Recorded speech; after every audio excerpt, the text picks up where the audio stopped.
আপনি কি সম্প্রতি কখনো সত্যিই অনুভব করেছেন যে আপনার জীবনের উপর আপনার নিয়ন্ত্রণ আছে?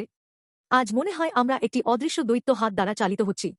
বিশ্ব অর্থনৈতিক সংখ্যাগুলো আমাদের মর্গেজ রেট নির্ধারণ করে, আর একটি সরকারি নীতি আমাদের সন্তানদের শিক্ষার পুরো দিক নির্দেশনা বদলে দিতে পারে।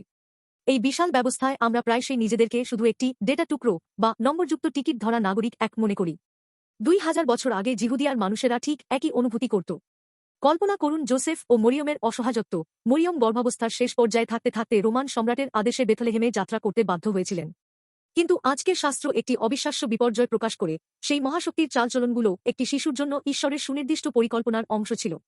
লুক 2:1 মার্চ দেখুন, সেই দিনগুলিতে কৈশোর অগাস্টাসের কাছ থেকে এক আদেশ বের হল যে সমস্ত রোমান জগতে এক গণনা করা হবে, আর সকলে নিজ নিজ শহরে নাম লেখাতে যাচ্ছিল।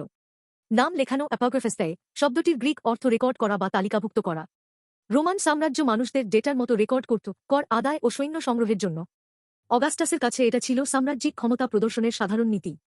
কিন্তু ঠিক সেই আদেশই জোসেফ ও মরিয়মকে নাসরত থেকে বেথলেহেমে নিয়ে গেল, যাতে যিশু ঠিক যেখানে হওয়ার কথা সেখানেই জন্মগ্রহণ করেন।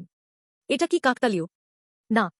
শতাব্দী আগে মিখা ভাববাদী ভবিষ্যদ্বাণী করেছিলেন, কিন্তু তুমি, বেথলেহেম ইফরাথা, তোমার কাছ থেকে আমার জন্য একজন বের হবে যিনি ইসরায়েলের উপর শাসক হবেন। ঈশ্বর বিশ্বের সবচেয়ে শক্তিশালী সম্রাটের আদেশকে তাঁর ভবিষ্যদ্বাণী পূর্ণ করার জন্য সাধারণ একটি যন্ত্র হিসেবে ব্যবহার করলেন।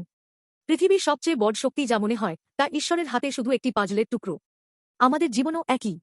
কর্মক্ষেত্রে পুনর্গঠন হলে, অপ্রত্যাশিত নীতিগুলো আমাদের পরিকল্পনা ধ্বংস করলে বা স্বাস্থ্য সমস্যা সবকিছু থামিয়ে দিলে আমরা জিজ্ঞাসা করি, এটা কেন আমার সাথে ঘটছে? কিন্তু সেই বিশৃঙ্খলার মধ্যে একটা শৃঙ্খলা আছে। ঈশ্বর আপনার জীবনের পুরো ছবি দেখেন এবং অদৃশ্য সুতোয় সবকিছু একসাথে বুনছেন। সেই ছবির কেন্দ্রে যিশু। রোমান গণনা যিশুর জন্মের জন্য যন্ত্র হয়েছিল, যেমন আপনার জীবনের কষ্টগুলো আপনাকে তাঁর সাথে সাক্ষাৎ করতে এবং ঈশ্বরকে জানতে নিয়ে যেতে পারে। যদি আপনি এখনও যিশুর সাথে দেখা না করে থাকেন, আজই হতে পারে সেই শুরু। যিশু শুধু বেথলেহেমে জন্ম নেওয়া একটি শিশু নন, তিনি ঈশ্বরের পুত্র যিনি আমাদের পাপের জন্য মারা গেছেন এবং পুনরুত্থিত হয়েছেন। তাঁতে বিশ্বাস করে বিশৃঙ্খলার মাঝে আমরা সত্যিকারের শান্তি এবং অর্থ পাই। ঈশ্বর আপনাকে ব্যবস্থায় একটা নম্বর হিসেবে দেখেন না, তিনি আপনাকে নাম ধরে ডাকেন এবং তাঁর অনন্ত পরিকল্পনায় অন্তর্ভুক্ত করেন। আজ আপনার জীবনে এই বিপর্যয় গ্রহণ করবেন কি? যিশুর দিকে শুধু একটা পা বাড়ান। সেই এক পা আপনার জীবনের সবচেয়ে বড় টার্নিং পয়েন্ট হবে।